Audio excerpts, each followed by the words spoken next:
ఇది ఏ ఊరు కదానా? ఇది గుడిమెట్లు అంటారా? అది రామన్నపేట. అది రావణపేట. రావణపేట కదా గుడిమెట్లే. గుడిమెట్ల కింద రావణపేట. గుడిమెట్ల శివారు రావణపేట. ఓకే, అది ఇదేమో గుడిమెట్ల కింద. పుట్రేవు అంటారు, ఏదో అంటారు. పుట్రేవు అంటారు, పుట్రేవు అంటారు, పుట్లగూడెం అంటారు, పుట్రేవు అంటారు, పుట్రేవు. ఇప్పుడు అవన్నీ పోయిన వెనకలో.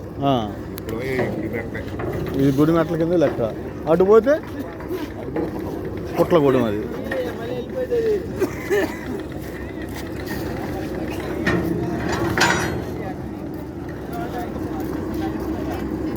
పప్పు చారేనంటదా? పప్పు చారేనంటదా? పప్పు చారేదని చెబుతుందా?